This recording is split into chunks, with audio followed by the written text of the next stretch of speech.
Hello everyone, welcome to Kumar Academy. I'm Satish Kumar. So I'm giving you civil service coaching. இன்னைக்கு வந்து நம்ம அதில் ஒரு topic பார்க்க போகிறோம். வேர்ல்டு ஹிஸ்ட்ரிக்காக ஒரு கிளாஸ். ஓகே, ஏற்கனவே வேர்ல்டு ஹிஸ்ட்ரியில் நிறைய கிளாஸ் கொடுத்துருக்குறோம். குறிப்பாக இன்றைக்கி நம்ம பார்க்க போகிறது வேர்ல்டு வார் 2. ஓகேங்களா? It happened between 1939 to 45. So நான் ஏற்கனவே உங்களுக்கு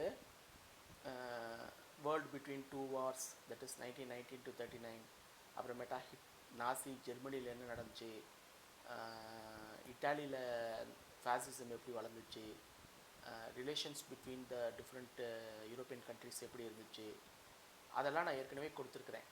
ஜப்பான் எப்படி அக்ரெசிவ் ஆச்சு எல்லாமே கொடுத்துருக்குறேன். ஓகே, சோவியத் யூனியன் எப்படி கம்யூனிஸ்ட் ஸ்டேட்டாக இருந்து அங்கே என்ன டெவலப்மெண்ட் நடந்துச்சு எல்லாமே கொடுத்துருக்குறேன். ஓகே, இப்போ அதனால் உங்களுக்கு வந்து வேர்ல்டு வார் எதனால் ஸ்டார்ட் ஆகுதுங்கிறது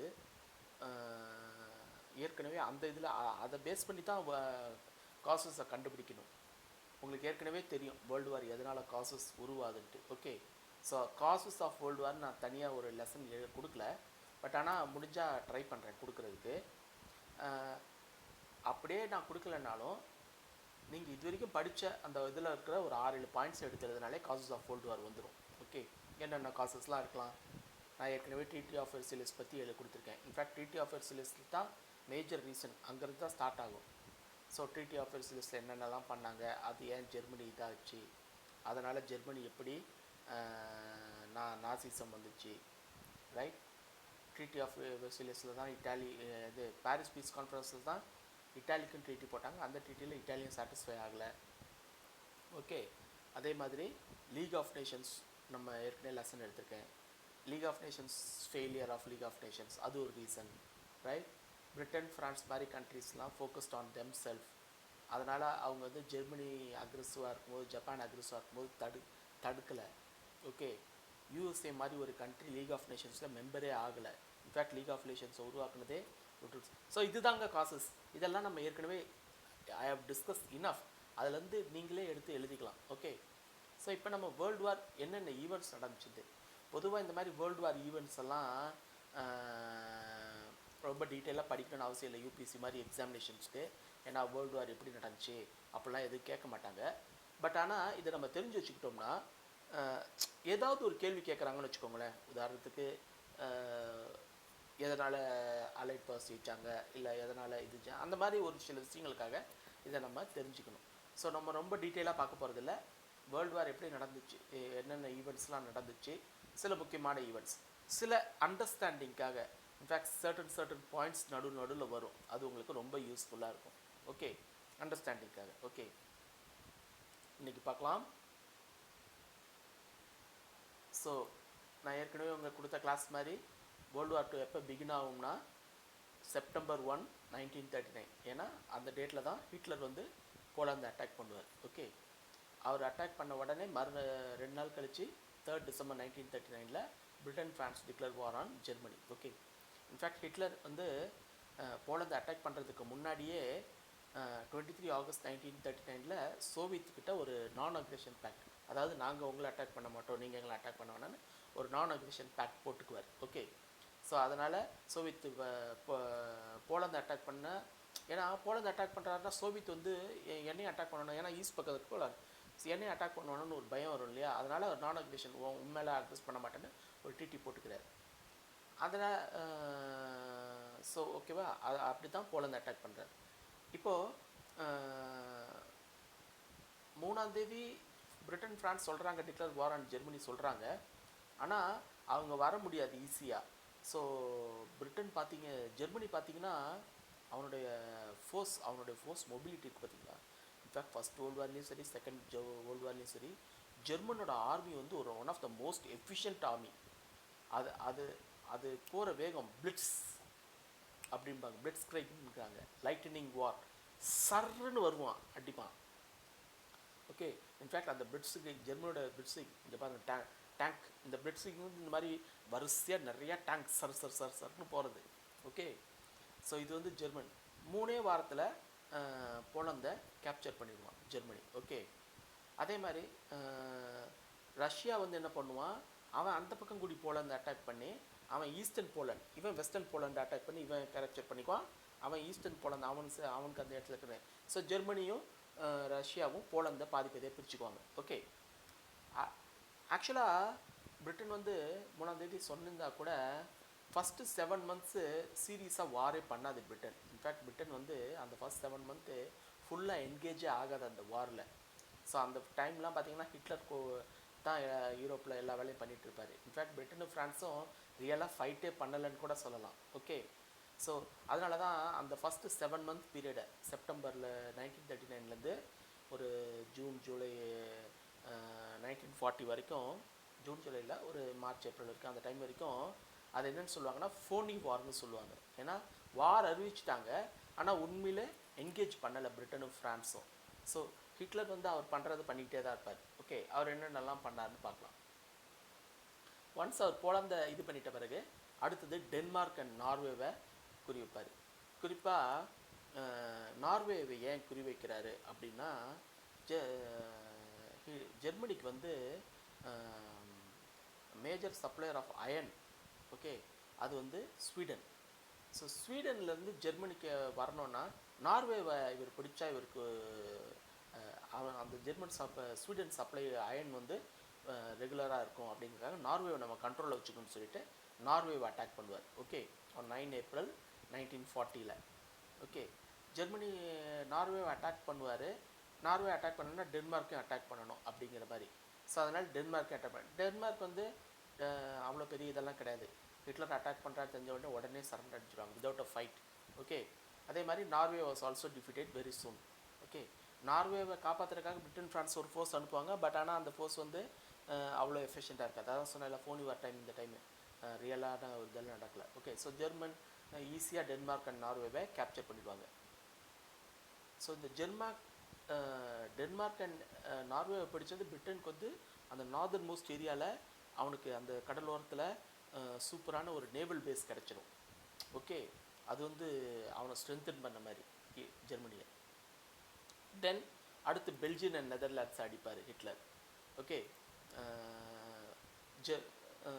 அங்கே பார்த்தீங்கன்னா அந்த ஏரியாவில் நெதர்லாண்ட்ஸ், பெல்ஜியம், லக்சம்பர்க்னு சொல்லி சின்ன சின்ன ஸ்டேட்ஸாக சிலது இருக்கும். ஓகே, இந்த வெஸ்டர்ன் ரீஜன்ஸில் அதெல்லாம் பார்த்தீங்கன்னா லக்சம்பர்க்லாம் டக்குன்னு, அதெல்லாம் ஒரு சின்ன கண்ட்ரி, அதெல்லாம் டக்குன்னு இதாயிரும். நெதர்லாண்ட்ஸ் ஒரு 5 டேஸு. ஓகே, பெல்ஜியன் கிங் அதே மாதிரி ஒரு 17 டேஸ் கழித்து சரண்டர் ஆகிடுவார். டக்குன்னு ஹிட்லர். அதான் சொன்னேன், ஜெர்மனி அவ்வளோ எஃபிஷியன்ட் அவனோட ஆர்மி. அவனோட அந்த பிளிட்ஸ்கிரிக் சொன்னேன்ல, பிளிட்ஸுங்கிறது சர்னு போகிறது. செஸ்ஸிலலாம் சொல்லுவாங்க பிளிட்ஸுன்னு, வேக வேகமாக விளையாடுறது. டைம் வந்து ரொம்ப கம்மியாக இருக்கும், 5 நிமிஷமோ 3 நிமிஷமோ இன்னும் தான் பிளிட்ஸு. ஓகே, ஸோ அதுக்காக ஃபாஸ்ட்டாக மூவ் பண்ணாங்க. அது மாதிரி ஸோ ஜெர்மனி வந்து பிளிட்ஸ்க்கு அவனோட அந்த பிளிட்ஸ்கிரிக்லாம் டக்குன்னு ஆட் பண்ணுவான். ஓகே, இந்த சமயத்தில் பார்த்தீங்கன்னா பொலிட்டிக்கல் சேஞ்ச் வரும் பிரிட்டன் ஃப்ரான்ஸில். ஃபஸ்ட்டு இன்ஃபேக்ட் பிரிட்டனில் வந்து ஒரு மேஜர் பொலிட்டிக்கல் சேஞ்ச் அது என்னென்னா சர்ச்சில் வருவார். ஓகே, இன்ஃபேக்ட் சர்ச்சில் வந்து ஒரு ரூத்லெஸ் பர்சன். அதுக்கு முன்னாடி இந்த சாம்பர்லின் அவர் அவ்வளோ கிடையாது. இன்ஃபேக்ட் சாம்பர்லின் தானே முனிச்சில் பேக்கில் போயிட்டு ஹிட்லருக்கு நீங்கள் சுடன் பிளான் எடுத்துக்கோங்கன்னு செக்கோஸ்லோவேக்கியாவை தட்டில் வச்சு கொடுத்தவர். ஆனால் சர்ச்சில் அந்த மாதிரி கிடையாது. சர்ச்சில் வந்து ஹிட்லர் மாதிரியே அவரும் ஒரு அக்ரெசிவான பர்சன். ஸோ டைனமிக்ஸ் சேஞ்ச் ஆகுது. ஓகே, ஸோ ஒரு 10 மே 1940 சர்ச்சில் வர்றாரு அமெரிக்காவுக்கு. ஆனால் ஃப்ரான்ஸில் வர்றவங்க பார்த்தீங்கன்னா அந்த மாதிரி ஒரு என்ன சொல்கிறது, சர்ச்சில் மாதிரி ஆள் கிடையாது. அங்கே வர்றவங்க ஒரு பால் ரெய்னர்னு ஒரு ஆள் வருவார். அவர் பார்த்தீங்கன்னா ஒரு டிஃபிட்டஸ்னால் ஹிட்லர் வந்து பிடிச்சாலும் பிடிச்சிக்கிட்டோம், ஹிட்லரெல்லாம் நம்மளால் மோத முடியாது அப்படின்னு அவர் முன்னாடியே தீர்மானிச்சார். சண்டை போடுறதுக்கு முன்னாடியே தீர்மானிச்சுட்டார். Okay, so 9th June 1940 French government என்ன பண்ணோம், அது பாரிஸ் விட்டு ஓடி போயிடும். அங்கே இருக்க பாரிஸை விட்டுட்டு ஜெர்மனு அட்டாக் பண்ண வர்றாங்கன்னு தெரிஞ்ச உடனேவே. ஓகே, ஸோ ஒரு 14 ஜூன் வந்து பார்த்திங்கன்னா ஜெர்மனி ஆக்குபை ஃப்ரான்ஸ். ஓகே, அப்போது ஜெர்மனி ஆக்குபை பண்ணுறான்னு தெரிஞ்சு இவங்க ஃப்ரான்ஸ் இருக்கவங்களாம் ஓடிட்டாங்கன்னு தெரிஞ்ச உடனேவே இட்டாலி என்ன பார்க்கும், ஓஹோ ஜெர்மனி தான் பவர்ஃபுல் ஆகுறான், நம்ம ஜெர்மனிக்கிட்ட அலைய வச்சுக்கலாம், ஃப்ரான்ஸை வேற டிஃபீட் பண்ணிட்டான், மற்ற இடங்கள்லாம் பிடிக்கிறான் அப்படின்ன உடனே ஜெர்மனிக்கிட்ட அவர் அலைய வச்சார். அது வரைக்கும் அவர் ஜெர்மனிக்கிட்ட கொஞ்சம் பகையாக தான் இருக்கிற மாதிரி இருக்கும். இன்ஃபேக்ட் நீங்கள் நம்மளுடைய கிரேட் டிக்டேட்டர் படம்லாம் பார்த்தீங்கன்னா தெரியும், ஹிட்லரும் முசோலினியும் வர்ற மாதிரி காட்சி வச்சுருப்பார் சார்லி சாப்ளின். ஓகே, அந்த சீன்லாம் பார்த்தீங்கன்னா 2 பேரும் சண்டை போடுற மாதிரி காமிப்பாங்க, ஆனால் ஃபைனலாக ஒரு சமாதானத்துக்கு வருவாங்க. ஏன்னா ஆரம்பத்தில் 1940க்கு முன்னாடி அந்த மாதிரி தான் இருந்துச்சு. ஸோ அதுதான் அழகாக காமிச்சிருப்பார் அவர். இன்ஃபேக்ட் அவங்க 2 பேரோட கேரக்டர் எப்படின்ட்டு நல்லா சூப்பராக இருக்கும். இன்ஃபேக்ட் லைஃப்பில் பார்க்க வேண்டிய சில படம் அப்படின்னா, அதாவது ஒன் ஆஃப் த ரொம்ப நல்லாயிருக்கும் மேக்கு எல்லாமே. டைம் கிடைச்சா பாருங்கள், the great dictator by Charlie Chaplin. Okay, in fact அது ஹிட்லரை பற்றின படம் தான், ரைட்? ஹிட்லரை மார்க் பண்ணியிருப்பார் சார்லி சாப்ளின். ஃபஸ்ட் கிளாஸ் படம், டைம் கிடைச்சா பாருங்கள். ஓகே, இப்போ என்னென்னா அப்போது ஃப்ரான்ஸ் விழுந்த உடனே இட்டாலியை வந்து ஜெர்மனியோட ஜாயின் பண்ணிக்கும். ஓகே, ஹிட்லர் என்ன பண்ணுவார், ஃப்ரான்ஸை ரிசீவ் பண்ணுவார். அவர் எந்த இடத்த ரிசீவ் பண்ணுவார்னா, அவருக்கு அது ஒரு பெரிய சந்தோஷம். அவர் ரிசீவ் பண்ணுற இடம் வந்து எந்த இடத்துல ஜெர்மனி வந்து ஃபஸ்ட் வேர்ல்டு வாரில் சரண்டர் ஆச்சோ அதே இடத்துல ஃப்ரான்ஸை வந்து வாங்குவார். ஃப்ரான்ஸ் அந்த இடத்துல சரண்டர் ஆகும். ஓகே, அப்போது 22 ஜூனில் ஹிட்லர் என்ன பண்ணுவார்னா, ஃப்ரான்ஸில் இருக்கிற பெட்டேன்னு ஒரு ஆள் இருப்பார், PTAN பெட்டேன்னு, அவர்கிட்ட ஒரு அக்ரிமெண்ட் சைன் பண்ணுவார். அக்ரிமெண்ட் சைன் பண்ணி என்ன பண்ணுவாங்கன்னா, ஃப்ரான்ஸை 2ஆக பிரிச்சுக்குவாங்க. நார்தர்ன் சைடில் இருக்கிறது ஜெர்மன் ஆக்கியபை பண்ணிக்குவாங்க. எனக்கு தலைக்கு மேலே மேப் பார்த்தீங்கன்னா தெரியும், மஞ்சள் கலர் இருக்குது பார்த்தீங்களா, அது வந்து நார்தர்ன் ஃப்ரான்ஸ். கீழே நீல கலர் இருக்குது பார்த்தீங்களா, அது வந்து சதர்ன் ஃப்ரான்ஸ். இந்த நார்தர்ன் ஃப்ரான்ஸை வந்து ஜெர்மனி ஆக்குபேஷன் பண்ணிக்கணும். இந்த நார்தர்ன் ஃப்ரான்ஸ் தான் ஜெர்மனியோட research rich agent friends Alsace லோரென்லாம் இருக்கும். இந்த அல்சேஸ் லோரன்ஸ் ரொம்ப கண்டெஸ்ட் பண்ணுவாங்கல்ல ஆரம்பத்துலேருந்தே பிரிட்டன் ஃப்ரான்ஸுக்கும். அந்த அல்சேஸ் லோரென்லாம் ஜெர்மனி கொடுக்குற மாதிரி பண்ணிடுவாங்க. சதர்ன் ஃப்ரான்ஸுக்கு பார்த்தீங்களா, இந்த நீல கலரில், அங்கே வந்து இந்த பேட்டன் வந்து அவர் ஒரு கவர்மெண்ட் வச்சுக்குவார். அது வந்து ஒரு பப்பட் கவர்மெண்ட் அண்டர் ஜெர்மனியோட கண்ட்ரோல். ஜெர்மனிக்கிட்ட அவங்க வந்து, ஏன்னா அவங்க அக்ரிமெண்ட் அப்படி தானே சைன் பண்ணிட்டாங்க ஜெர்மனி பிடிச்சிட்ட பிறகு.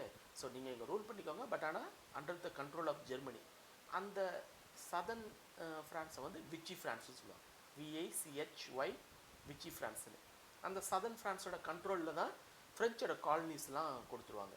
ஃப்ரெஞ்சோட காலனிஸ்லாம் சில காலனிஸ்லாம் இருக்குன்னு வச்சுக்கோங்களேன், நார்த் அமெரிக்கா, இந்த பக்கம் சவுத் ஏஷியன் கண்ட்ரியில், அதெல்லாம் அந்த விச்சி ஃப்ரான்ஸ் கொடுத்துருவாங்க.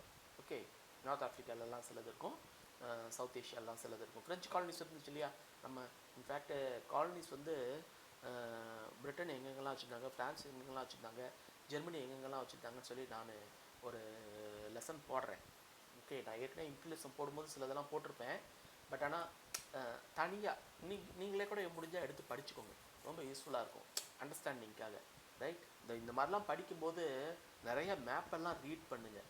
மேப்பெல்லாம் ரீட் பண்ணும்போது எது எங்கெங்கே இருக்குது, எந்தெந்த கடல், எந்தெந்த பே, அதெல்லாம் நிறையா நம்ம ஒரு இன்டெகிரேட்டட் அப்ரோச்சோட படித்தா ரொம்ப நல்லாயிருக்கும். ஒன்ஸ் ஹிஸ்ட்ரி படிக்கிறீங்கன்னா you get an idea, map வச்சு படிக்கும்போது, that where is where, Mediterranean sea எங்கே இருக்குது, பிளாக் சி எங்கே இருக்குது, ரெட் சி எங்கே இருக்குது, எந்தெந்த ஸ்டேட்டெல்லாம் அது பக்கத்தில் இருக்குது அப்படின்ட்டு நல்ல ஐடியா கிடைக்கும். ஓகே, அது ரிலேட்டடாக ஏதாவது கேள்வி வரும் ப்ரிலிம்ஸ் மாதிரி ஏரியாலலாம். ஸோ ரொம்ப யூஸ்ஃபுல்லாக இருக்கும். ஓகே, ஒரு மார்க் கூட அப்படி உழைச்சாதான் வரும், அவ்வளோ உழைக்கணும், நல்லா கிளாரிட்டியாக இருக்கிற மாதிரி. ஓகே, சரி. ஸோ அந்த மாதிரி ஜெர்மனியை பாதியாக பிரிச்சுக்கிட்டாங்க. அப்போது ஃப்ரான்ஸ்லேருந்து கொஞ்சம் பேர் இங்கிலாந்துக்கு போயிருப்பாங்க, ரைட்? அங்கே இங்கிலாந்து போனதில், இங்கிலாந்தில் அந்த டைமில்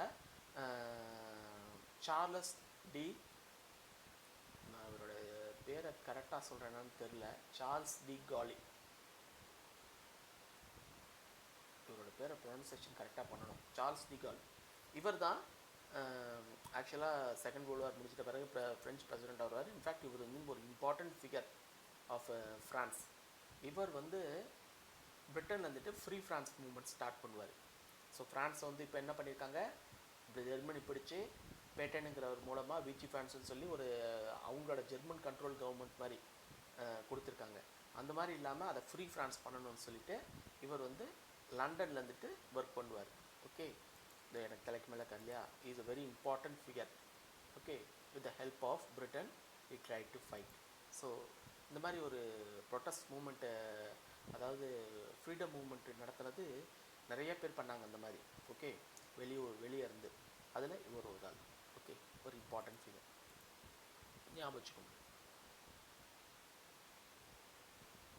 ஓகே, அடுத்தது ஸோ இப்போ பார்த்தீங்கன்னா ஹிட்லர் வந்து ஆல்மோஸ்ட் யூரோப்பில் முக்கியமான எல்லா இடங்களும் பிடிச்சிட்டாரு.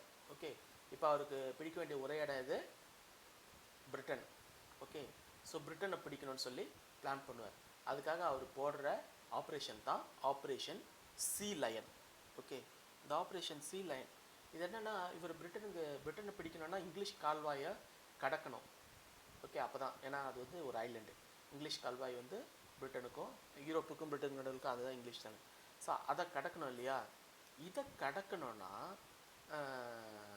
அதுக்கு பிரிட்டிஷோட ஏர்ஃபோர்ஸையும் பிரிட்டிஷோட நேவியையும் இன்எஃபெக்டிவ் ஆக்கணும். ஓகே, அப்போ தான் முடியும். இல்லாட்டா பிரிட்டிஷ் அதில் நம்ம போக முடியாது. பிரிட்டிஷோட ஏர்ஃபோர்ஸும் பிரிட்டிஷோட நேவி அதில் அடிப்பாங்க நம்ம போனால். ஜெர்மனி போனால் நம்மங்கிற மாதிரி நான் ஹிட்லர் மாதிரி. ஓகே, அப்போது அதை வந்து பிரிட்டனுடைய ஏர்ஃபோர்ஸ் அண்டு என்ன சொல்கிறது, அவனோட நேவியை இன்எஃபெக்டிவ் ஆக்கணும். அப்போது இவங்க என்ன பண்ணுவாங்க, அட்டாக் பண்ணுவாங்க. ஏர்ஃபோர்ஸு இவங்களோட இங்கேருந்து அங்கே இருக்கிற ஏர்ஃபோர்ஸு அவங்களோட நேவியோட ஃபீல்டு அது எல்லாத்தையும் அட்டாக் பண்ணுவாங்க. அவங்களும் அதே மாதிரி அங்கேருந்து அட்டாக் பண்ணுவாங்க. ஸோ இது பாருங்கன்னா, இப்போ 2 பேரும் இங்கே இருந்துட்டு இவங்க அட்டாக் பண்ணுறாங்க, அவங்க அட்டாக் பண்ணுறாங்க. இதுக்கு பேர் தான் டாக் ஃபைட்டுன்னு சொல்லுவாங்க. இந்த ஏர்ஃபோர்ஸில் எத்தாப்பில் வச்சு அடிக்கிறது, ரைட். ஸோ ஏர்ஃபீல்டு இதில் இப்போ பார்த்தீங்கன்னா இந்த இதில் 2 பேருக்குமே பெரிய இழப்பு நடக்கும். பட் ஆனால் ஜெர்மனிஸ்க்கு தான் இந்த இதில் மோர் இழப்பு நடக்கும். ஓகே, இன்ஃபேக்ட் பிரிட்டன் அந்த டைமில் ஸ்டிஃப் ரெசிஸ்டன்ஸ் கொடுப்பாங்க. அவங்க ஈஸியாக அவங்களோட ஏர்ஃபோர்ஸையும் நேவியும் இவங்களால பிரேக் பண்ண முடியாது இந்த ஆப்ரேஷன் சீ லைனில். அப்போது இவங்க என்ன பண்ணுவாங்க, ஜெர்மனிக்கு என்ன பண்ணுறது தெரியாது. அப்போ அவங்க என்ன பண்ணுவாங்க, ஆக்சுவலாக பிரிட்டன் சிவிலியன் பாப்புலேஷன் மேலே அடிக்க ஆரம்பிச்சிடுவாங்க. நாட்டுக்குள்ளே பாம்பு போடு, சிட்டிக்குள்ளே பிரிட்டிஷ் சிட்டிக்குள்ளே பாம்பு போடுன்ட்டு. அவனும் அதே மாதிரி ஜெர்மன் சிட்டிக்குள்ளே பாம்பு போடுவான், ரைட். ஸோ இந்த மாதிரி ஸ்டார்ட் ஆச்சு. இது வந்து இந்த ஏரியல் பேட்டில். பட் இந்த ஏரியல் பேட்டில் வந்து என்ன சொல்கிறது, இப்படி போயிட்டுருக்கு இல்லையா. இந்த சமயத்தில் சர்ச்சில் பிரைம் மினிஸ்டராக இருப்பான்னு சொன்னேன் பிரிட்டிஷ்க்கு. அவர் வந்து பிரிட்டிஷோட பீப்புளை வந்து இப்போ பாருங்கள், ஹிட்லர் வந்து என்டையர் யூரோப்பையும் பிடிச்சிட்டாரு, பிரிட்டனையும் அட்டாக் பண்ணுறாரு ரொம்ப விகரஸாக ஆப்ரேஷன் சீ லைன் மூலமாக. அப்போது பிரிட்டிஷ் பீப்புளுக்கெல்லாம் ஒரு பயம் இருக்கும். இன்ஃபேக்ட் நம்மளையும் கேப்சர் பண்ணிடுவாங்களோன்ட்டு. இன்ஃபேக்ட் அவங்க ரெசிஸ்ட் பண்ணுறாங்க பயங்கர கஷ்டமாக. அப்போது சர்ச்சில் தான் he gave some famous speeches. அதனால தான் சர்ச்சில் became very famous. அவர் கொடுக்குற அந்த ஸ்பீச்சஸ் தான் இஸ் அ வெரி குட் ஒரேட்டர்னு சொல்லுவாங்க. ஸோ அவர் வந்து அவங்க மக்களுடைய மொராலை அவங்க மோட்டிவேஷன் பண்ணனால அதுக்காக டெய்லி அவரோட ரேடியோவில் ஸ்பீச் கொடுப்பாங்க அவங்க கண்ட்ரிக்கு. இன்ஃபேக்ட் அதில் ஒரு சில ஸ்பீச்செல்லாம் வெரி ஃபேமஸ். இன்ஃபேக்ட் இங்கே என் தலைக்கு மேலே ஒரு கோட் இருக்கும் பாருங்கள், we shall defend our island whatever the cost may be. We shall fight on the beaches, we shall fight in the fields and the seas, we shall fight in the hills, we shall never surrender.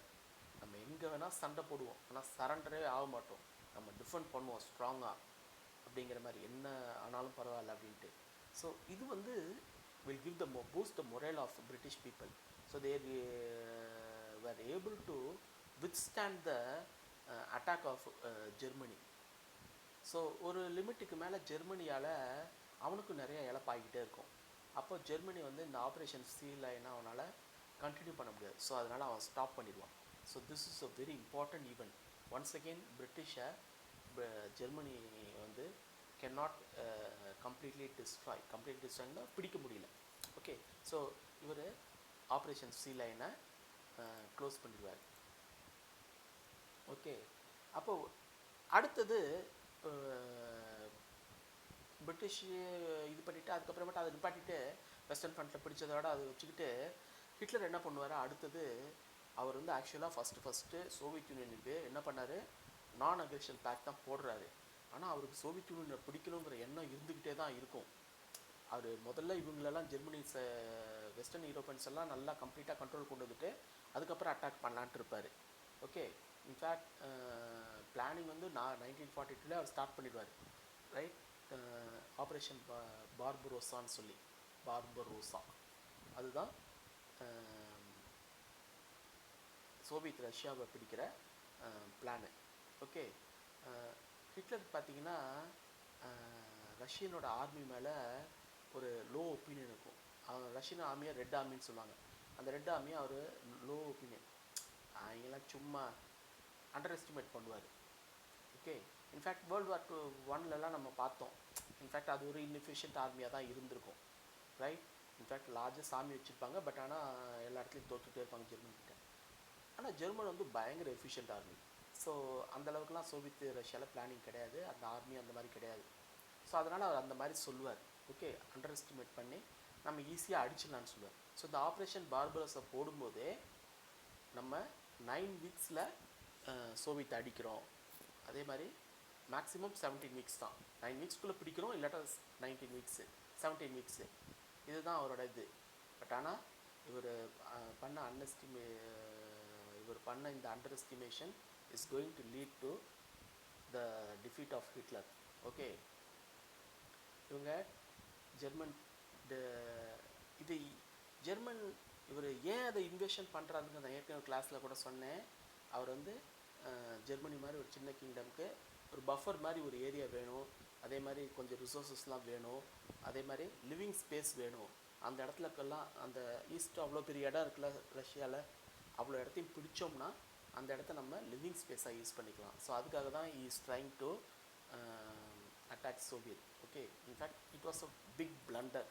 அவர் ஏன் அதை பண்ணாருன்ட்டு ஒழுங்காக இதோட நிப்பாட்டிருந்தாருன்னா அவர் யூரோப்பவே மாஸ்டராகவே ரொம்ப நாள் இருந்திருக்கலாம். But he wanted, பேராசையார விட்டுச்சு, he wanted to conquer Soviet. So ஒரு டிக்ளரேஷனே பண்ணாமல் 22 ஜூன் 1941 சோவியத்தை அட்டாக் பண்ணுவார்.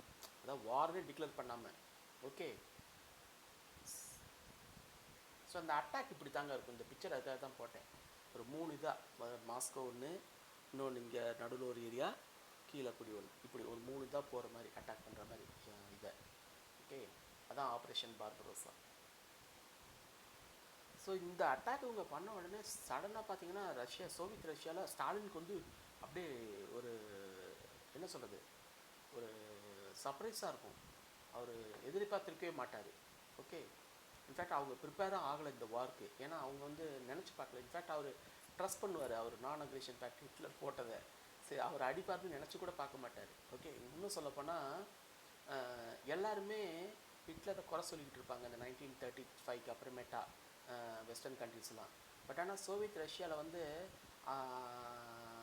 குறிப்பாக ஸ்டாலின் வந்து அவங்க கண்ட்ரிலலாம் அவங்க மீடியாலலாம் ஜெர்மனியை குறை சொல்லலாம் விட மாட்டார். இன்ஃபேக்ட் அவருக்கு வந்து இது, ஆனால் ஹிட்லருக்கு வந்து கம்யூனிஸ்ட்டை பிடிக்காது இல்லையா சோவியத் ரஷ்யாவை. ஸோ அதனால் அந்த ஆளுக்கு எப்போ இருந்த ஆரம்பத்துலேருந்தே சோவியத் ரஷ்யா மேலே ஒரு அட்டாக் இருக்கணுன்ட்டு. So attack. ஸோ இப்போ ஒரு அட்டாக் பண்ணதுனால அவங்க பார்த்தீங்கன்னா வெரி அன்ப்ரிப்பேர்டாக இருப்பாங்க Soviet Russia. So they were actually பெரிய ஆரம்பத்தில் பயங்கர லாஸஸ் அவங்களுக்கு. இன்ஃபேக்ட் பின்னாடி போய்கிட்டே இருப்பாங்க. ஓகே, ஜெர்மனியோட பிளான் என்னென்னா வாரை வந்து சீக்கிரம் முடிச்சிடணுன்ட்டு, 9 வீக்ஸ் இல்லை 17 வீக்ஸ்ன்ட்டு. ஆனால் என்னதான் ஃபாஸ்ட்டாக அடித்தா கூட அவன் நினச்ச மாதிரி முடிக்க முடியாது. ஓகே, குறிப்பாக அவன் மாஸ்கோவை நெருங்குவான், இவங்களெல்லாம் அடிச்சுக்கிட்டு மாஸ்கோவை நெருங்க போகிற இடத்துல கிட்ட போயிடுவான். அந்த நேரத்தில் அக்டோபர் மாதம் வந்துடும். ஓகே, இன்ஃபேக்ட் நவம்பர் வந்துடும். நவம்பர் வந்த உடனே வின்டர் வந்துடுச்சு இல்லையா. வின்டர் வந்த உடனே வின்டருக்காக இவங்க ப்ரிப்பேராகவே போக மாட்டாங்க. இவங்களோட கணக்கு என்னென்னா 9 வாரம் 16 வாரத்தில் அடிச்சுட்டு வந்துடணுன்ட்டு தானே. ஸோ வின்டருக்கு வந்து இவங்க வந்து அதுக்கான, இப்போ வின்டர்னால் அவங்க பயங்கர -40 டிகிரி செல்சியஸ், -40 டிகிரினா அதுக்குன்னா சில இதெல்லாம் இருக்கணும் உடம்புல, ரைட்? அப்படி இல்லைன்னா மாட்டிக்குவாங்க. அது இல்லாமல் இவங்களோட ஈக்குமெண்ட்லாம் அந்த பனியில் அப்படியே செயலிழந்து போயிடும். ஓகே. ஸோ ஜெர்மனுக்கு சோல்ஜர்ஸ்லாம் not well dressed. Okay. So operation Barbarossa அதனால் ஃபெயில் ஆயிடும். ஓகே. ஸோ மாட்டிக்கிட்டது தான். So Germany was hoping to end the war as early as possible. This was not happen. Okay. see, இந்த வார் நடந்துக்கிட்டு இருக்கு. இந்த வார் நடக்கும்போது யூஎஸோட ஸ்டாண்டு பார்த்தீங்கன்னா நியூட்ரலிட்டி. அவன் வந்து ஆரம்பத்தில் வாரில் கலந்துக்க மாட்டேன்ற முடிவில் இருப்பான். ஆனால் அவன் வந்து சப்போர்ட் பண்ணுறது யாருன்னா பிரிட்டனை சப்போர்ட் பண்ணுவான், right? But he didn't want to enter the war. Okay. So அவன் பிரிட்டனை இன்ஃபேக்ட் அவன் பார்த்தீங்கன்னா ஜப்பான் சைனாலாம் அட்டாக் பண்ணும்போதெல்லாம் கூட பேசாமல் தான் இருப்பான். ப்ரொட்டஸ்ட் பண்ணுவான் அட்டாக் பண்ணுறாங்கன்ட்டு, பட் ஆனால் பேசாமல் தான் இருப்பான். அவன் என்ன நினச்சான்னு தெரியல, ரொம்ப நாள் பேசாமே இருப்பான். ஓகே. அப்போது பிரிட்டனுக்கு மட்டும் அவன் என்ன பண்ணுவான், சப்ளைலாம் பண்ணுவான் சண்டை போடுறதுக்கு. இன்ஃபேக்ட் அவனோட ஆர்ம்ஸை வாங்குறதுக்கு. அவனோட ஆர்ம்ஸை எது பேஸ் பண்ணுவாங்கன்னா கேஷ் அண்ட் கேரி பேசிஸ், பணம் கொடுத்துட்டு வாங்கிட்டு போ அப்படின்ற மாதிரி ஆரம்பத்தில். பட் ஆனால் பிரிட்டன் வந்து 1941 டைம்லலாம் பார்த்தீங்கன்னா ஜனவரி ஃபெப்ரவரி மாதம் ஏப்ரல் மாதத்தில் அவரால் அஃபோர்ட் பண்ண முடியாது பிரிட்டனால். அப்போது லெண்ட் லீஸ் சிஸ்டத்தில் கொடுப்பாங்க. ஓகே. அது மூலமாக நிறையா சப்ளைஸ் வரும். ஸோ பிரிட்டனை வந்து ஆர்ம்ஸ் சப்ளை பண்ணிகிட்டு இருந்தது யூஎஸ். பட் ஆனால் ஸ்ட்ரெயிட்டாக அவன் வாரில் கலந்துக்கல. ஓகே. ஸோ இது மூலமாக யூஎஸ்ஏ நல்லா வளர்ந்தாங்க இந்த வாரில் இவங்களுக்கு சப்ளை பண்ணுற ஆர்ம்ஸ் மூலமாக. ஓகே. அகெயின் அவன் 1929 அவன் கண்ட்ரியில் கிரேட் டிப்ரெஷன் வருதா. அந்த கிரேட் டிப்ரெஷன்லேருந்து ஓவர் கம் பண்ணுறதுக்காக அவங்க நியூ டீல்னு ஒன்று போடுவார் ரூஸ்வெல்ட். இன்ஃபேக்ட் என்னோட அடுத்த லெசன் அதுதான். ஸோ அந்த இதில் பார்த்தீங்கன்னா கஷ்டப்பட்டு யூஎஸ் நியூ டீல் மூலமாக வந்தால் கூட அவன் அளவு பெரிய அளவில் ரிக்கவர் இருக்காது அவனோட எக்கானமி. அவன் எப்போ பெரிய அளவில் நல்லா ஃபுல்லாக ரிக்கவர் ஆகி மறுபடியும் ஸ்ட்ராங் ஆவான்னா இந்த வாரில் இவங்களுக்கு ஸ்பெண்ட் பண்ணுறது தான், இவங்கக்கிட்ட இது பண்ணுறது. ஓகே. இப்போது யூஎஸ்ஏவும் பிரிட்டனும் சேர்ந்து அட்லாண்டிக் சார்ட்டர்னு ஒன்று ஆகஸ்ட் 1941 போடும். ஓகே. இது என்னென்னா இது பிரிட்டிஷ் பிரைம் மினிஸ்டர் சர்ச்சிலும் யூஎஸ் பிரசிடென்ட் அப்புறம் தான் யூஎஸ் பிரசிடென்ட் ரூஸ்வெல்ட்டும் அவங்க 2 பேரும் சேர்ந்து போடுவாங்க. இது என்னென்னா இந்த வார் முடிஞ்சிட்ட பிறகு வேர்ல்டு எப்படி இருக்கணும் அப்படின்ட்டு சொல்லி ஒரு பிளான் பண்ணுவாங்க. வேர்ல்டுனா குறிப்பாக நாடுகள்லாம் எப்படி இருக்கணும். ஸோ இப்போ ஹிட்லர் என்ன பண்ணுறாரு, அவர் விருப்பப்பட்ட மாதிரி எல்லா நாட்டையும் பிடிக்கிறாரு. அந்த மாதிரிலாம் இருக்கக்கூடாது. So respect the right of all peoples to choose the form of government. எந்தெந்த நாட்டில் என்னென்ன ஃபார்ம் ஆஃப் கவர்மெண்ட் இருக்கணும் அப்படின்னு நம்ம ரெஸ்பெக்ட் பண்ணணும்பாங்க. Okay. Under which they will live. இப்போ இப்படி சொல்கிறாங்க, ஆனால் இப்படி நடப்பாங்கங்கிறது வேறு விஷயம். They wish to see sovereign right and self government restore to those who have been forcefully deprived them. So யார்கிட்டலாம் இவங்களோட கணக்கு என்னென்னா ஹிட்லர் எங்கெங்கெல்லாம் பிடிச்சி அவர் அடிமை வச்சுக்காரோ அவங்களெல்லாம் விடுவிச்சு அவங்கவுங்க கண்ட்ரியில் அவங்கவுங்க ஸ்டேட்டு இது பண்ணணும் அப்படிங்கிறது தான் அவங்களோடது. Okay. So respect the right of all peoples to choose the form of government இப்படி சொல்கிறாங்க. ஓகே. அது இப்போ இப்படி சொல்கிறாங்க இந்த அட்லாண்டிக் சார்ட்டரில். ஸோ இப்போ இந்த அட்லாண்டிக் சார்ட்டர் படி பார்த்தீங்கன்னா பிரிட்டிஷ் வந்து இந்தியாவை ரூல் பண்ணுறது தப்பு. ஏன்னா என்ன சொல்கிறாங்க, எல்லா கண்ட்ரியுமே அந்தந்த கண்ட்ரி வந்து அவங்க விருப்பப்படி தான் ரூல் பண்ணணும், இன்னொருத்தவங்க ரூல் பண்ணக்கூடாது. டெமோக்ரஸி இருக்கணும். அந்த மாதிரி தான் இந்த இது வருது, செல்ஃப் கவர்மெண்ட் இருக்கணும்னு சொல்லுது. செல்ஃப் கவர்மெண்ட் ரிஸ்டோர் பண்ணணுன்ட்டு. அப்போ இந்தியா தான் கேட்கும், அந்த பிரின்சிபல் படி எங்களுக்கு செல்ஃப் கவர்மெண்ட் கொடுங்க, என்ன ஃபார்ம் ஆஃப் கவர்மெண்ட் எங்களுக்கு இருக்கணும்னு எங்களுக்கு கொடுங்க அப்படிங்குது. உடனே சர்ச்சில் என்ன சொல்கிறாரு, இந்த என் தலைக்கு மேலே ஒரு படத்தை பார்த்தீங்கன்னா தெரியும், விவேக் வந்து இந்த ஆளை பேட்டி காணும்போது இந்த ஆள் வந்து என்ன சொல்லுவார், ஏதோ ஒன்று பேசும்போது இந்த ஆள் என்னது நீங்கள் இங்கிலீஷில் சொல்கிறீங்க, தமிழில் சொல்லுங்கள் தம்பி அப்படின்னு. ஓகே சார் அப்படின்ட்டு. அதை எதை வச்சு கட்டுறீங்க அப்படின்னா சிமெண்ட்டை வச்சு தான் அப்படின்னா, சிமெண்ட் வந்து தமிழ் தான் இல்லையா இங்கிலீஷ் ஆச்சு அப்படின்னா அது வந்து அப்படின்ட்டு. அது மாதிரி அட்லாண்டிக் சார்ட்டரில் பீப்புள் செல்ஃப் கவர்மெண்ட்டு டெமோக்ரஸி, இன்னொருத்தவங்க அவங்கள ஃபோர்ஸ் பண்ணி ரூல் பண்ணக்கூடாதுன்னு சொல்கிறாங்க. அப்போ நீங்கள் எங்களை ஃபோர்ஸ் பண்ணி தானே ரூல் பண்ணுறீங்க, எங்களுக்கு ஃப்ரீடம் கொடுங்க அப்படின்னு சொல்லி இந்தியா கேட்கும்போது சர்ச்சில் சொல்ல இல்லை இல்லை இது வந்து யூரோப்புக்கு மட்டும்தான் அப்படின்ட்டு. என்னங்கடா டேய். அதே மாதிரி இந்த அட்லாண்டிக் சார்ட்டர் படி இவங்க 2 பேரும் சொல்கிறது respect the right of people for choose the form of கவர்மெண்ட்டும்பாங்க. ஆனால் 1945க்கு அப்புறமேட்டா கம்யூனிஸ்ட் கவர்மெண்ட் வந்து இவன் பண்ணி விட வேண்டியதானே எல்லா கண்ட்ரிலையும். இப்போ எங்கெங்கெல்லாம் கம்யூனிஸ்ட் கவர்மெண்ட் இருக்கோ அதெல்லாம் இவன் இன்டர்ஃபியர் பண்ணுவான் யூஎஸ். அங்கெல்லாம் டெமோக்ரஸி இருக்கணும் அப்படின்னு சொல்லிட்டு அவங்க பீப்புள் வந்து communist form of government choose பண்ணியிருக்காங்க. பட் ஆனால் அதை விட மாட்டான். ஓகே, இன்ஃபேக்ட் அந்த தான் கோல்டு வாரில் நடந்தது ஃபுல்லாக. யூஎஸ்ஏக்கு கம்யூனிஸ்ட் கவர்மெண்ட் வரக்கூடாதுங்கிறதுக்காக. ஆனால் இங்கே சொல்லும்போது என்ன சொல்லுவாங்க, ஹிட்லர் பிடிக்கும்போது இவங்களுக்கு அசந்துச்சு இவங்க நாட்டுலாம், இவங்க வந்து மற்ற நாட்டை பிடிக்கும்போது அது தப்பு இல்லை.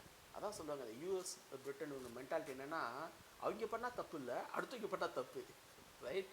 அது வந்து ஒரு அது வெஸ்டர்ன் அவங்களோட மென்டாலிட்டி அப்படி தான். ஓகே, ஸோ இந்த அட்லாண்டிக் சார்ட்டர் படி அப்படி சொல்லுவாங்க. ஸோ இப்போ யூஎஸ் இது வரைக்கும் வாருக்கு வரல.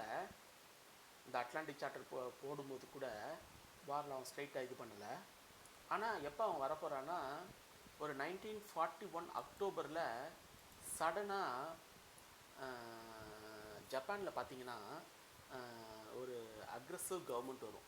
இன்ஃபேக்ட் ஜப்பான் ஆல்ரெடி மிலிட்ரிசமில் ஸ்ட்ராங்காக மிலிட்ரி தான் ரூல் பண்ணுன்னு வச்சுக்கோங்களேன் ஒரு 1920s அதுக்கப்புறமேட்டாவே. ஸோ மிலிட்ரி தான் அங்கே மெயின். அங்கே இருக்கிற கவர்மெண்ட்டை விட மிலிட்ரி கையில் தான் பவர் இருக்கும். ஸோ இந்த மிலிட்ரியை ஸ்ட்ராங் பண்ணுற ஒரு கவர்மெண்ட் அங்கே வந்ததுனால ஜப்பான் வந்து அந்த பசிபிக் ரீஜனில் ஜப்பான் வந்து ஒரு சின்ன கண்ட்ரிங்க, அவங்ககிட்ட ரிசோர்ஸஸ் அதிகம் கிடையாது. ஆனால் அவன் பெரிய ஆம்பிஷன் வச்சுருக்கான், நல்லா வளர்றான். அப்போ அவனுக்கு இந்த ரிசோர்ஸஸ்லாம் வேணும்னா அவனுக்கு நிறைய இடம் வேணும். ஸோ அவன் அந்த பசிபிக் ரீஜனில் ஸ்ட்ராங்காக முயற்சி பண்ணுவான். ஸோ அதனால் அவர் என்ன பண்ணுவார், 7 டிசம்பர் 1941 அவன் வந்து சைனாவெல்லாம் அட்டாக் பண்ணும்போது யூஎஸ்ஏ ஒன்றும் சொல்லலை. அப்படியே சொன்னாலும் சும்மா பேருக்கு ப்ரொட்டஸ்ட் பண்ணாங்க, ஆனால் ரியலாக எந்த நடவடிக்கை எடுக்கலை. ஆனால் அவன் என்ன பண்ணான், ஒரு லிமிட்டுக்கு மேலே யூஎஸ்ஏவோட பேஸ் வந்து பசிபிக் ஐலாண்டில் பேர்ல் ஹார்பர் இருக்கும் அந்த இடம், அதை அட்டாக் பண்ணுவான் ஜப்பான். ஓகே, என் தலைக்கு மேலே இருக்கிற படம் தான். இன்ஃபேக்ட் பேர்ல் ஹார்பர் படமே வந்துச்சுல்ல, அதில் ஃபஸ்ட்டு எடுத்தோடனே அதை காமிப்பாங்க ஜப்பான் அட்டாக் பண்ணுறது. சூப்பராக எடுத்திருப்பாங்க, ஃபஸ்ட் கிளாஸாக இருக்கும் ஜப்பான் எப்படி அட்டாக் பண்ணிச்சுட்டு. இன்ஃபேக்ட் ரியலாக அப்படியே நடந்துச்சான்னு கூட தெரியல. ஜப்பான் பயங்கரமாக இருக்கும், அந்த சீன் போய் பாருங்கள். ஏதாவது ஏற்கனவே பார்த்துருந்தீங்கன்னா ஒன்றும் இல்லை, பார்க்கலன்னா போய் பாருங்கள்.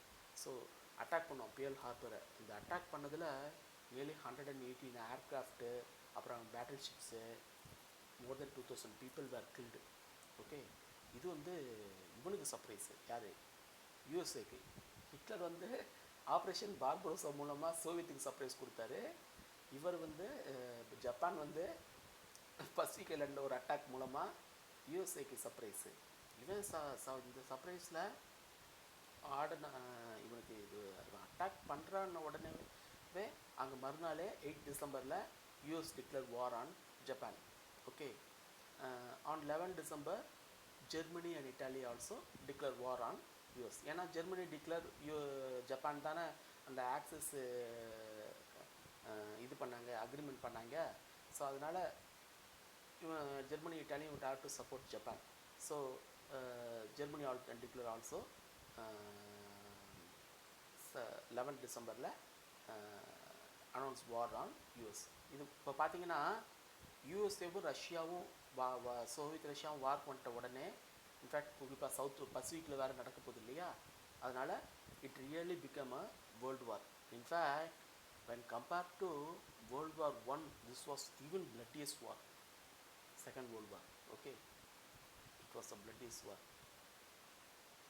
ஏன்னா வேர்ல்டு வார் ஒன்லலாம் இந்த அளவுக்குலாம் நடக்கலை. பசிபிக் ஐலாண்ட்லலாம் நிறைய தேட்டரில் நடச்சுங்க. வேர்ல்டு வார் II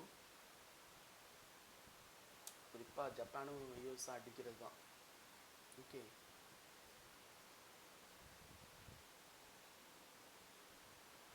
ஸோ இப்போ வந்து யூஎஸ்ஏ, சோவியத் ரஷ்யா, அப்புறம் இந்த வெஸ்டர்ன் கண்ட்ரிஸ் குறிப்பாக பிரிட்டன், இவங்க 3 பேரும் சேர்ந்து ஒரு ஆன்டி ஃபேசிஸ் கோலிஷன் ஃபார்ம் பண்ணிடுவாங்க.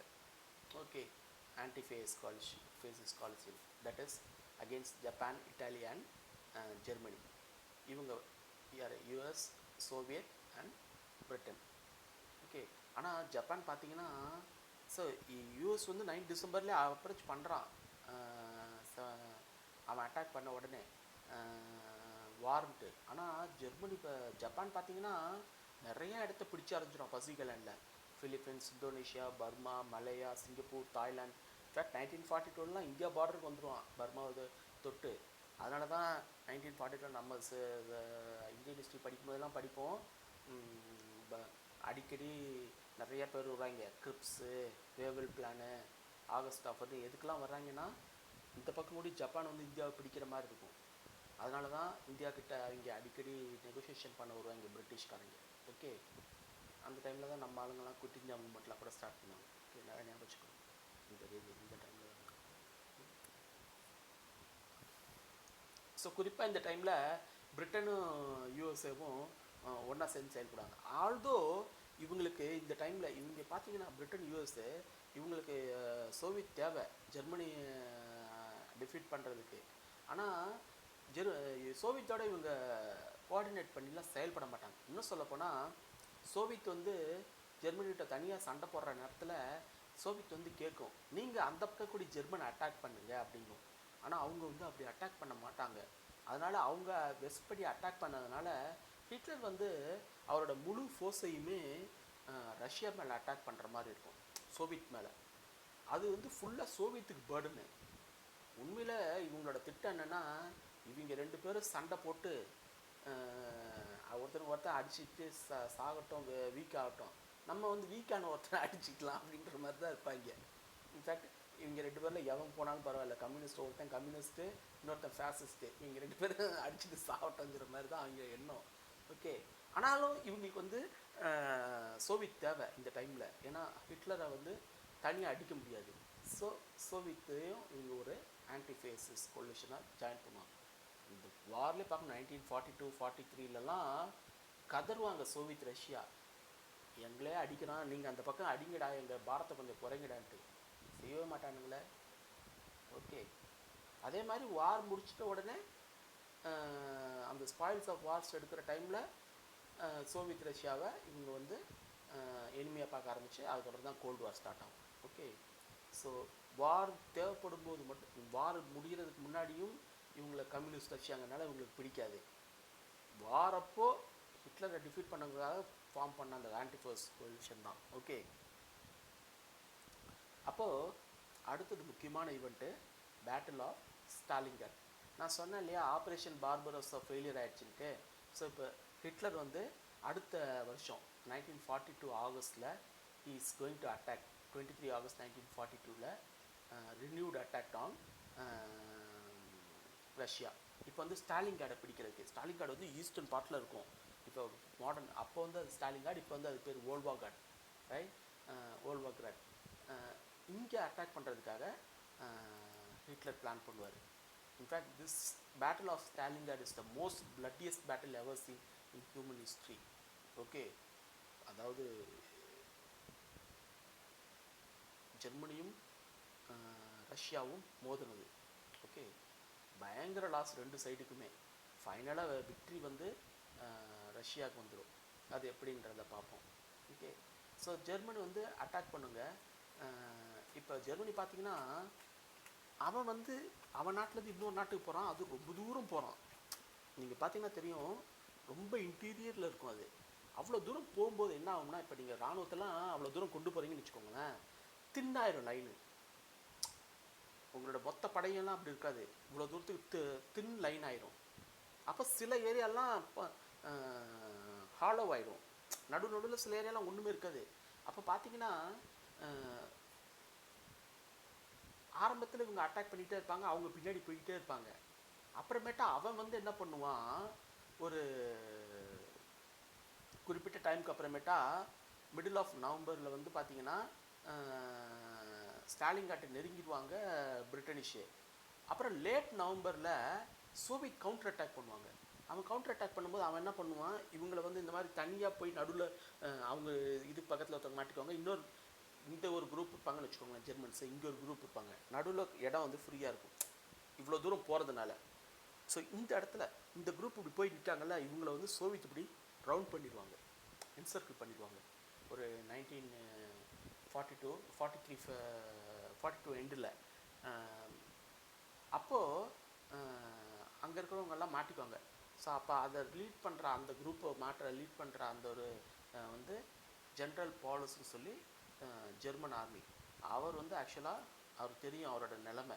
ஏன்னா அந்த டைமில் நிறைய பேர் அந்த குரூப்பில் இருக்கவங்க பயங்கர சேதாரம். குறிப்பிட்டா அந்த பனியில் வேறு மாட்டிக்குவாங்க, அதெல்லாம் ஃப்ராஸ்ட் பைட்ஸ்லாம் வந்துடும் ரைட், இந்த பனியில் மாட்டிக்கிட்டதுனால. ஸோ அவங்க எல்லாம் சஃபர் பண்ணுவாங்க. அவங்ககிட்ட எந்த சப்ளைஸும் இருக்காது, சப்ளைஸும் டக்குன்னு ஜெர்மனிலேருந்து வராது.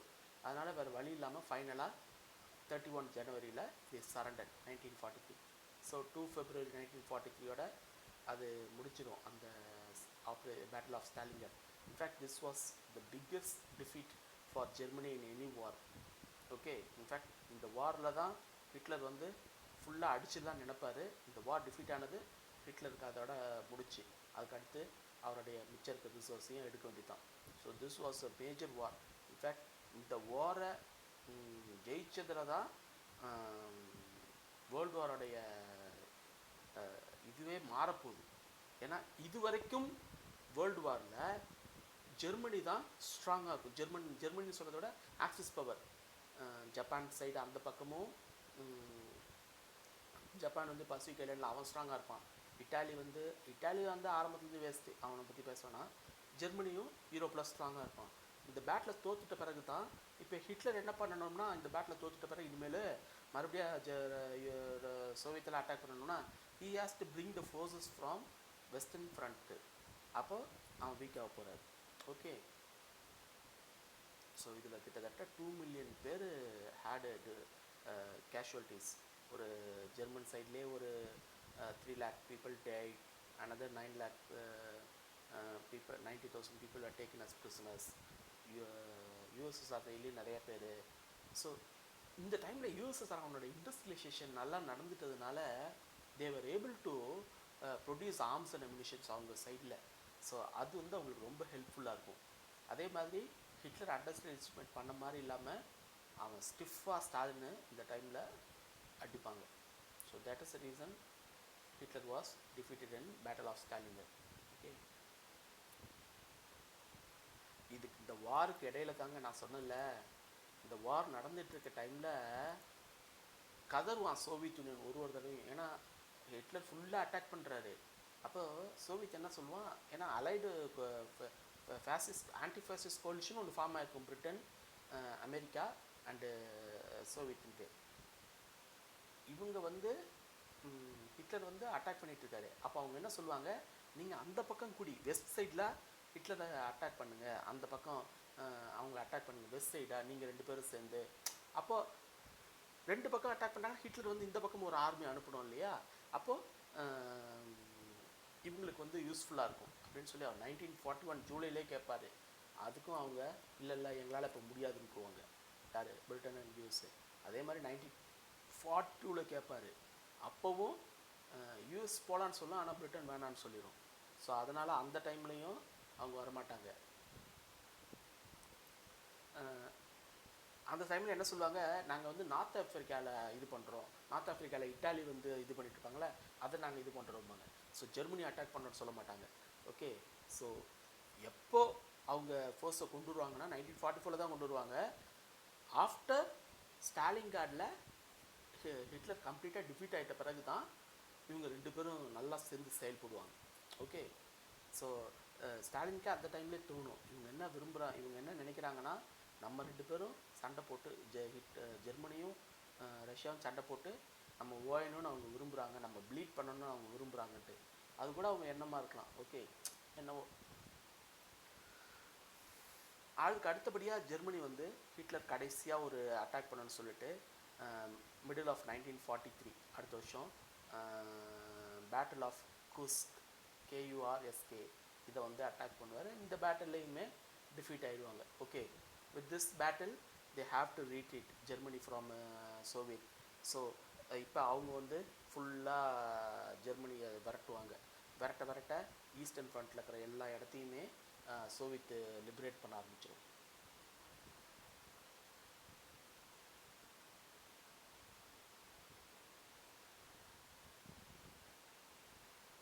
Okay, lot of areas eastern ஃப்ரண்ட்டில் ஜெர்மனி பிடிச்சி வச்சுருக்காங்களே எல்லாத்தையுமே கொஞ்சம் கொஞ்சமாக லிபரேட் பண்ண ஆரம்பிச்சிடும். இதுக்கு இடத்துல நார்த் ஆஃப்ரிக்காலேயும் ஒரு தேட்டர், இப்போ நம்ம வந்து ஃபுல்லாகவே பேட்டில் ஆஃப் ஸ்டாலிங்கார்டு சோவியத் அடித்தது பார்த்துட்டு இருந்தோம். இன்னொன்று வந்து வார் வந்து நார்த் ஆஃப்ரிக்காவில் நடக்கும், குறிப்பாக அந்த 1942-43 நடக்கும். இப்போ என்னென்னா 1942 வரைக்கும் எல்லா இடத்துலையுமே இவங்க தான் ஆக்சிஸ் பவர் தான் ஜாயின் இருப்பாங்க. ஆனால் 1943 ஸ்டார்ட் ஆன உடனே வந்து அவங்களுக்கு டவுன்ஃபால் ஆரம்பிச்சிடும்.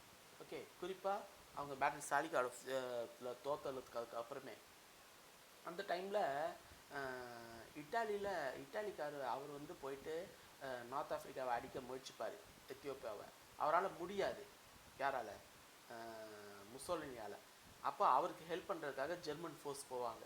ஓகே, அவர் ஜென்ரல் ராமல்னு ஒருத்தர் போவார், ஜெர்மன் ஃபோர்ஸ். இன்ஃபேக்ட் அவர் வந்து ஒரு நல்ல சூப்பரான ஒரு மிலிட்ரி ஜென்ரல். அவர் போய் நார்த் ஆஃப்ரிக்காவில் இட்டாலியை ஹெல்ப் பண்ண போவார். அவர் போகிற டைமில் பார்த்தீங்கன்னா பிரிட்டிஷும் அந்த இடத்துல நார்த் ஆஃப்ரிக்காவை அவங்கள அடிக்கிறதுக்கு வரும். ஸோ பிரிட்டிஷ் வர்றவங்க ஜென்ரல் மாண்ட்கோமெரிண்டு, இவங்க 2 பேரும் சேர்ந்து எல் ஆல்மேயின்னு ஒரு இடத்துல சண்டை போடுவாங்க நார்த் ஆஃப்ரிக்காவில். இந்த பேட்டில்லையும் ஒரு லிமிட்டுக்கு அப்புறமேட்டா ஜென்ரல் ராமுலாலேயே தாக்கு பிடிக்க முடியாது.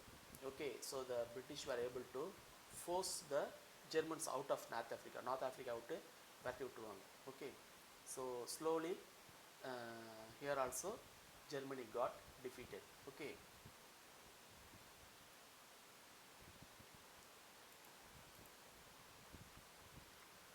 இதுக்கிடையில் பசிபிக் ரீஜனில், தட் இஸ் அந்த பக்கம் ஜாப்பனீஸ் ஆரம்பத்தில் நிறைய ஜெயிச்சான்னு சொன்னால் 1942 நிறைய இடத்த பிடிச்சான்ட்டு. அவனுக்கு ஃபஸ்ட் டைமாக 1943 யூஎஸ் என்ன பண்ணுவாங்க, சில ஐலண்ட்ஸ் எல்லாம் அந்த இடத்துல பிடிப்பாங்க. அப்போது போய்ட்டா கொஞ்சம் கொஞ்சமாக யூஎஸ் அந்த இடத்துல ஜாப்பனீஸ் ஐலண்ட்லாம் எந்தெந்த இடம்லாம் பிடிச்சாங்களோ அதெல்லாம் ரிகவர் பண்ண ஆரம்பிப்பாங்க. ஸோ ஜாப்பனீஸும் அதுக்கப்புறமேட்டா கொஞ்சம் கொஞ்சமாக அவனோட ஐலண்ட்ஸ், இன்ஃபேக்ட் பசிபிக் ஐலண்ட்ஸில் பிடிக்க ஆரம்பிப்பாங்க. பட் ஆனால் ஜாப்பனீஸ் பார்த்தீங்கன்னா ஏகப்பட்ட இடம் பிடிச்சி வச்சுருப்பான். ஸோ அவனை ஈஸிலெலாம் டிஃபீட் பண்ண முடியாது. But US slowly started to recapturing lot of islands. Okay, in fact சைனாவெல்லாம் ஈஸியாலாம் யூஎஸ்ஆல் ரிகவர் பண்ண முடியாது. இன்ஃபேக்ட் சைனாவுக்கு இவங்க ஹெல்ப் பண்ணுவாங்க. சைனாவில் பார்த்தீங்கன்னா ஏற்கனவே ஒரு சிவில் வார் ஒன்று போயிட்டுருக்கும் அந்த டைமில். நான் சொன்னேன் கம்யூனிஸ்ட்டுக்கும் அந்த சாங்க்கும் கேஎம்டிக்கும் ஒரு சிவில் வார் போயிட்டுருக்குது. அவங்க அந்த சிவில் வாரெல்லாம் நடுவில் நிப்பாட்டிட்டு அவங்க 2 பேரும் சேர்ந்து ஜாப்பனீஸ் அட்டாக் பண்ணுவாங்க. அந்த கேஎம்டிக்கு யூஎஸ்ஏலாம் சப்ளைலாம் ஹெல்ப் பண்ணும். பட் இருந்தாலும் ஜாப்பனீஸ் எல்லாம் அவ்வளோ ஈஸியாக அட்டாக் பண்ண ட்ரைவர்ட் பண்ண முடியாது சைனாலேருந்து. ஓகே, ஸோ 1943 அப்படி போய்கிட்டே இருக்கும். இதுக்கிடையில் அலைட் விக்ட்ரிஸ், யூரோப்பில் வந்து அலைட் பவர்ஸ் ஜெயிக்க ஆரம்பிப்பாங்க. ஏன்னா ஹிட்லர் வந்து அந்த 2 பேட்டிலில் யூஎஸ்எஸ்ஆரில் போயிட்டு தோத்துட்டு வரார் இல்லையா, அவர் அப்படியே விரட்டிக்கிட்டே வருவாங்க. யூஎஸ்எஸ்ஆர் நிறைய இடத்த, போலாண்டு, செக்கோஸ்லோவாக்கியா, அந்த மாதிரி இடங்கள்லாம் இருக்குல்ல, எல்லாத்தையுமே லிபரேட் பண்ணிக்கிட்டே இருப்பாங்க. ஓகே, இன்னொன்று இட்டாலி இருக்குல்ல, இட்டாலி பார்த்திங்கன்னா ஆரம்பத்துலேருந்தே தோற்றுக்கிட்டே தான் இருக்கும் வாரில்.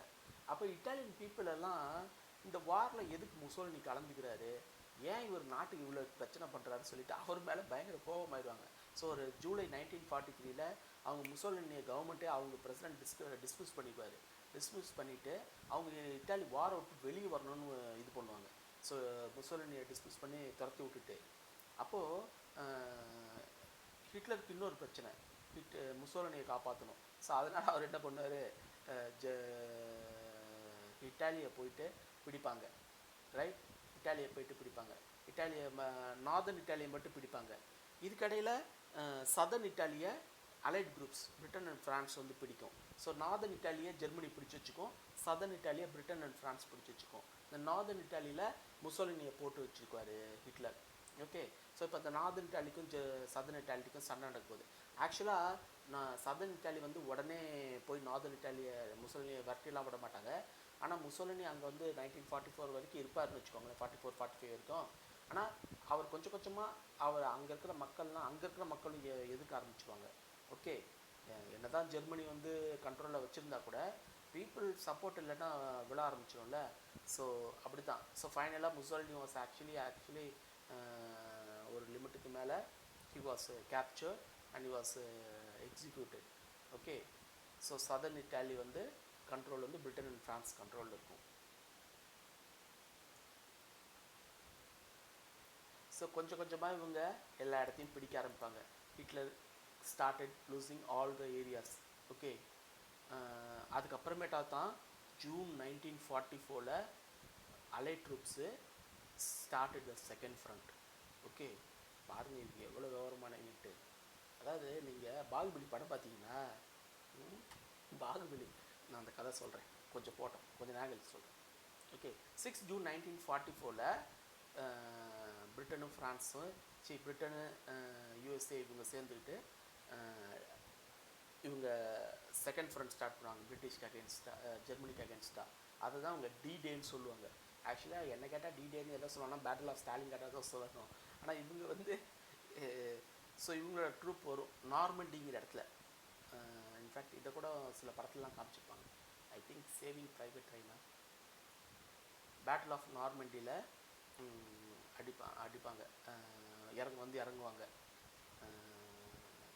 அதை லீட் பண்ணுறவர் ஆக்சுவலாக பின்னாடி பிரசிடெண்ட் ஆகிற போகிறவர் ஜென்ரல் ட்வைட் டி ஐசன்ஹவர். ஸோ அந்த ஆப்ரேஷன் வந்து ஆப்ரேஷன் ஓவர்லோடுன்ட்டு. ஸோ இது வந்து இந்த பக்கம் அட்டாக் பண்ணுறது. ஸோ ஃப்ரான்ஸை பிடிக்கிறதுக்காக, ரைட். ஸோ இவங்க கொஞ்சம் கொஞ்சமாக நிறையா அலை troops Italy, Rome, France, Luxembourg, Belgium எல்லாத்தையுமே லிபரேட் பண்ணுவாங்க கொஞ்சம் கொஞ்சமாக. அவங்க அந்த பக்கம் ஈஸ்டர்ன் பக்கம் சைட்ஸில் சோவியத் எல்லாத்தையும் ரிட்டர் பண்ணுறாங்க. இவங்க இந்த பக்கம் கூடி நிறைய இடத்த இது பண்ணுறாங்க. ஃபைனலாக ஒரு 23 ஏப்ரல் அந்த டைமில் இட்டாலியில் ஒரு ஆப்ரேசிங் வர ஆரம்பிக்கும், நார்தர்ன் இட்டாலியில். அந்த டைமில் சதர்ன் இட்டாலி போய் நார்தர்ன் இட்டாலியில் இருக்கிற முசோலினியை கேப்சர் பண்ணி அவரையும் எக்ஸிக்யூட் பண்ணி இட்டாலியை பிடிச்சிடுவாங்க. ஸோ அந்த பக்கம் கூடி சோவியத் வந்து ஜெர்மனியை பாதி இடம் பிடிக்கும், பெர்லின் எல்லாம் பிடிச்சிடுவாங்க. இவங்க இந்த பக்கம் கூடி ஜெர்மனியோடைய வெஸ்டர்ன் சைடில் இருக்கிற இடத்தெல்லாம் பிடிப்பாங்க. ஃபைனலாக ஹிட்லர் பார்ப்பார், ரெண்டு பக்கமும் வந்துட்டாங்கன்னு தெரிஞ்ச உடனே on 30th April 1945 he committed suicide. Okay, ஃபைனலாக ஜெர்மனியை பிடிச்ச உடனே, இன்ஃபேக்ட் ரெண்டு பக்கமும் ஜெர்மனியில் அவங்க கொஞ்சம் இடத்த பிடிக்கிறாங்க, இவங்க கொஞ்சம் இடத்த பிடிக்கிறாங்க இல்லையா. அதனால தான் பார்த்தீங்கன்னா வேர்ல்டு வார்க்கு அப்புறமேட்டா ஜெர்மனியை வந்து 4ஆக பிரிப்பாங்க. இவங்க பக்கம் இருக்கிற ஆஃபை 3ஆக பிரிச்சுக்குவாங்க, பிரிட்டன், ஃப்ரான்ஸ் அண்ட் யூஎஸ்ஏ வச்சுக்கிற மாதிரி. அவங்க பக்கம் இருக்கிற ஒன்று யூஎஸ்எஸ்ஆர் கொடுக்குற மாதிரி. என்ன காரணம் அப்படி அந்த மாதிரி ஒரு ஆஃப் வந்து அவங்க கொடுக்குறாங்கன்னா, யூஎஸ்எஸ்ஆர் சஃபர்ட் அ லாட். ஏன்னா அவன் தானே பேட்டில் ஆஃப் ஸ்டாலின், இன்ஃபேக்ட் அவன் தாங்க மேஜராக இழப்பு இந்த வாரில். இந்த வார் ஜெயிக்கிறதுக்கு ஒரு முக்கிய காரணம் USSR. although we cannot deny the fact that USA joined the war and it provided the lot of resources. ஏன்னா யூஎஸ்ஏ வந்து அவன் வார்க்கு வந்துட்ட பிறகு தான், ஜப்பான் அட்டாக் பண்ணி அவன் வார்க்கு வந்துட்ட பிறகு தான் அலைஸ் பக்கம் ஸ்கேல் திரும்பும். ஓகே, ஏன்னா யூஎஸ்எஸ்ஆர் வந்துட்ட பிறகு தான் இவங்களுக்கு இன்னும் ஒரு ஆள், பயங்கர ஸ்ட்ராங்கான ஒரு ஆள் மாதிரி. இல்லாட்டா ஜெர்மனி, ஜப்பான் ரெண்டு பேரையும் ஒரே நேரத்தில் யூஎஸ்எஸ்ஆரை மட்டும் அடிக்க முடியாது. ஸோ ஒரு சப்போர்ட்டும் தேவைப்பட்டுச்சு. ஆனால் அவங்க அந்த சப்போர்ட்டை ஏர்லியாகவே கொடுத்துருக்கணும். யார்? பிரிட்டனும் யூஎஸ்ஏவும். ஆனால் அவங்க டிலே பண்ணாங்க. அதுதான் ஓகே, அது அவங்களோட டிப்ளமசி. ஃபைனலாக ஆக்சுவலாக ஹிட்லர் சரண்டர் ஆன உடனே வாரெல்லாம் முடிஞ்சிடாது. ஹிட்லரை டிஃபீட் பண்ணியாச்சு, இன்னும் வார் முடியாது. ஏன்னா இன்னும் ஜப்பான் சரண்டர் ஆகலை.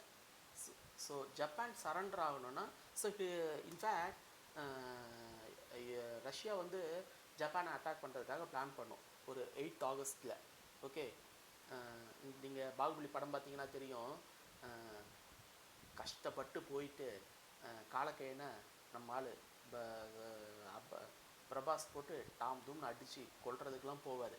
ஓகே, அவனை அடித்து அவனை கொல்ல போகிற நேரத்தில் திடீர்னு ஒரு பெரிய இவருடைய கதாயம் வச்சுருக்காருல ராணா, அதை வச்சு சொல்லுன்னு வந்து அடித்து அந்த காலக்கையனை கொன்றுவார். ஏன்னா அவருக்கு கொண்டாருங்கிறது தெரியணுங்கிறதுக்காக. அது மாதிரி முக்கால்வாசி சண்டை போட்டதெல்லாம் சோவியத் ரஷ்யா. சோவியத் அதுக்கு அடுத்து ஜப்பானை பிடிக்கணும்னு ஆசைப்படும்.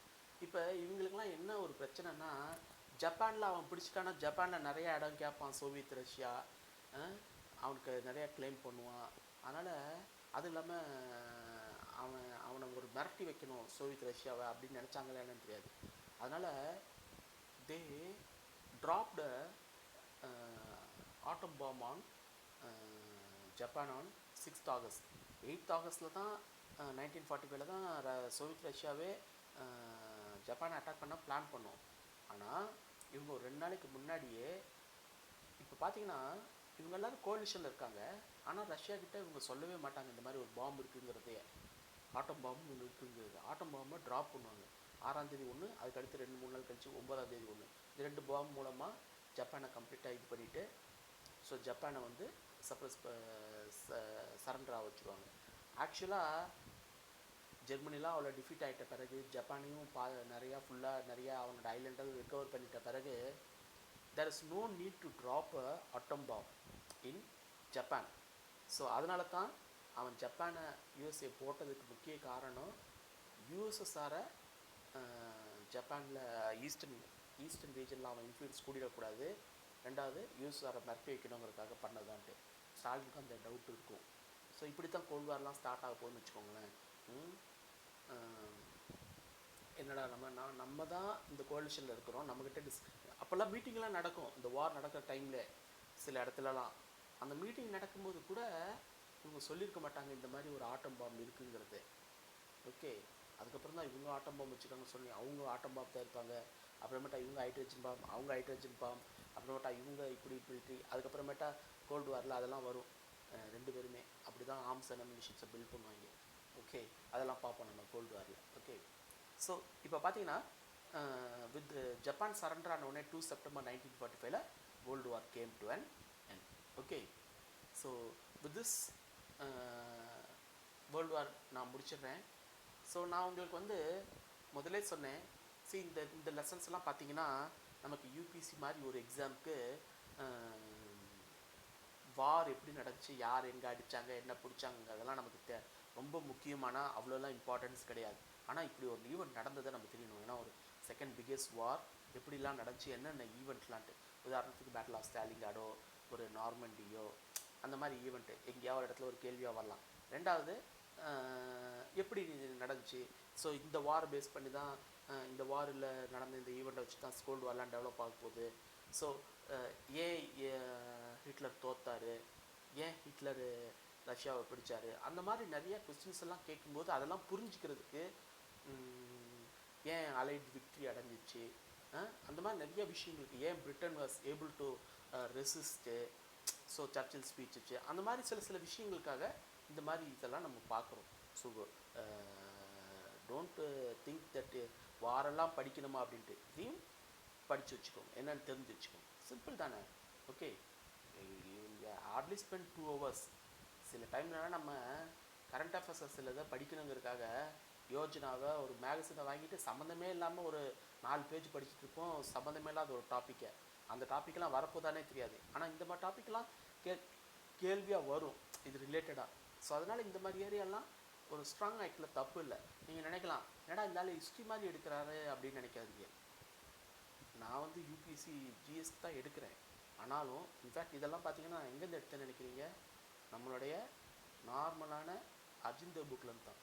ஸோ அதனால் புரிஞ்சு படிச்சுக்கிறது ஒரு நல்ல விஷயம் தான். Okay, so with this we end this lesson. If you like the video, please like பண்ணுங்கள், சப்ஸ்கிரைப் பண்ணுங்கள், ஷேர் பண்ணுங்கள். பாய்.